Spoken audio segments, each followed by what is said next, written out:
আসসালামু আলাইকুম। চতুর্থ শ্রেণীর গণিত বই নিয়ে তোমাদের সাথে ধারাবাহিকভাবে আলোচনা করছি। তার ধারাবাহিকতা এখন তোমাদেরকে তৃতীয় অধ্যায় নিয়ে আলোচনা করব। তোমাদের সাথে দেওয়া আছে একটি হাঁসের দাম 354 টাকা। এরূপ 29টি হাঁসের দাম কত হবে?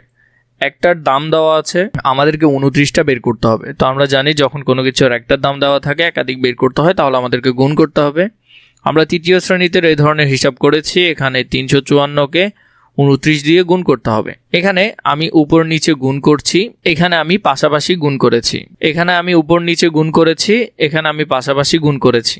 তো এই যে বিষয়টা আছে এটা যদি আমরা দেখি তাহলে এখানে গুণটা দেওয়া আছে কিভাবে করবে। যেমন তাহলে এখানের মধ্যে 354কে আমরা 29 দিয়ে গুণ করব। 9কে যদি 4 দিয়ে গুণ করো 4 নং 36, 36-এর 6, হাতে আছে 3, 5 নং 45, 45 আর 3 48, 48-এর 8, হাতে আছে 4, 3 নং 27, 27 আর 4 31। তাহলে এই প্রথম অংশটা আমরা লিখলাম, যেটা এই অংশটা গুণ করে আমরা এই অংশটা পেলাম। এখানে এগুলো তোমরা খুবই ভালো করে করেছো তৃতীয় শ্রেণীতে, তাই আর ওইভাবে দেখাতে হচ্ছে না। প্রথম ঘরের কাজ শেষ, তাই আমরা এখানে একটা শূন্য বসাবো। এরপরে 2 দিয়ে গুণ করব। যেমন 4 দুগুণে 8, 8 বসালাম, 5 দুগুণে 10, 10-এর 0, হাতে আছে 1, 3 দুগুণে 6, 6 আর 1-এ 7।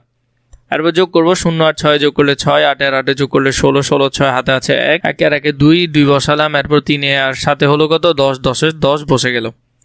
সেম অঙ্কটা যদি আমরা পাশাপাশি করি এখানের মধ্যে একইভাবে করতে পারবে। যেমন এই অংশটাকে ভাগ করা হলো, যেমন 29কে 20 এবং 9 দিয়ে আলাদা করা হলো। 354কে যদি 20 দিয়ে গুণ করা হয় তাহলে এই অংশটা আসবে। 354কে যদি 9 দিয়ে গুণ করা হয় এই অংশটা আসবে। পুরো দুটোটা যোগ করলে আমরা এই অংশটা এখানে পাবো। এখানের মধ্যে যদি দেখো তাহলে এখানে আছে কত? 354 গুণ 29। তো এটা গুণ করার পর এখানের মধ্যে এই অংশটা আসলো। তো আমরা যেটা দেখি, যেমন গুণ্য এখানে হলো 354, এটা হলো এখানে গুণ্য। গুণক হলো কত দিয়ে গুণ করলাম? 29 দিয়ে গুণ করলাম, আর গুণফল আসলো কত? 10,266। নিচে এই অংশটা দেওয়া আছে, গুণ্য গুণ গুণক সমান সমান গুণফল। এই অংশটা সুন্দর করে তোমরা এখান থেকে জেনে নিবে।